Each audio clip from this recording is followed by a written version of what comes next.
एक ऐसा शहर जिसका जिक्र हजारों साल पुराने ग्रंथों में मिलता है और जो आज अरब सागर की गहराइयों में सो रहा है, द्वारका, जिसकी सच्चाई आज हम ढूंढेंगे। चलिए शुरू करते हैं।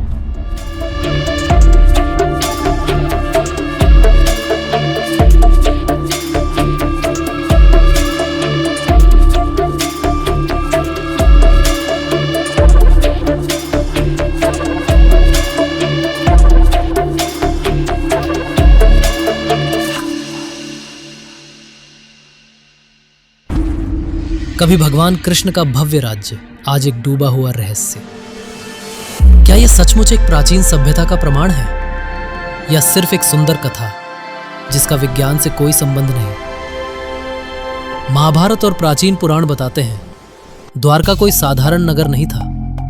यह एक योजनाबद्ध, नहरों और सड़कों से जुड़ा एक विशाल समुद्री साम्राज्य था। कहा जाता है विश्वकर्मा ने इसे सिर्फ एक ही दिन में खड़ा कर दिया, लेकिन सदियां बीतने के बाद लोगों ने इसे सिर्फ मिथक मान लिया। फिर 1980 के दशक में कुछ ऐसा हुआ जिसने इतिहास को हिला दिया। गुजरात के समुद्री तट पर डाइवर्स और वैज्ञानिकों ने अजीब सी पत्थर की संरचनाएं देखी। सीधी रेखाओं में बिछे ब्लॉक, दीवार जैसे ढांचे, मानो किसी शहर के खंडहर हों। सोनार स्कैन ने तो और भी चौंका दिया। समुद्र तल पर फैली ज्यामितीय आकृतियां, जैसे किसी ने ईंट से ईंट जोड़कर पूरा नगर बसा रखा हो।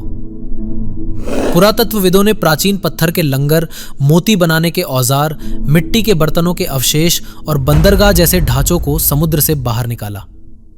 कुछ नमूनों की डेटिंग 3000 से लेकर 9500 वर्ष पुरानी मिली। ये तारीखें उस वक्त को छूती हैं जब मानव सभ्यता की शुरुआत ही मानी जाती है।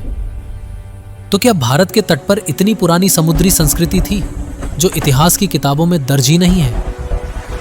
लेकिन विज्ञान का एक भाग अब भी सवाल पूछता है। कुछ विशेषज्ञ कहते हैं ये प्राकृतिक संरचनाएं हो सकती हैं। कुछ मानते हैं अलग अलग समय की वस्तुएं मिलने का अर्थ एक सिंगल सिटी नहीं होता। यानी द्वारका की कहानी आस्था और तर्क, दो दुनियाओं के बीच खड़ी है। प्राचीन ग्रंथ बताते हैं कृष्ण के प्रस्थान के बाद समुद्र धीरे धीरे द्वारका पर चढ़ाया और नगर डूब गया। भूविज्ञान कहता है 7000 BCE के बाद समुद्र स्तर में तेजी से वृद्धि हुई, जिससे भारत का पश्चिमी तट काफी हिस्सों में डूब गया। दो अलग अलग स्रोत, लेकिन कहानी एक ही। तो समुद्र के नीचे मिली ये संरचनाएं क्या वास्तव में कृष्ण की द्वारका है या किसी और सभ्यता के अवशेष जो समय की गहराइयों में खो गई? सत्य अभी भी समुद्र की लहरों के नीचे छुपा है और हर गोता एक नई परत खोल देता है। अगर आपको ऐसे ही इतिहास और विज्ञान के छुपे अध्याय पसंद है तो चैनल को जरूर सब्सक्राइब करें, क्योंकि अगला रहस्य यहीं आपका इंतजार कर रहा है।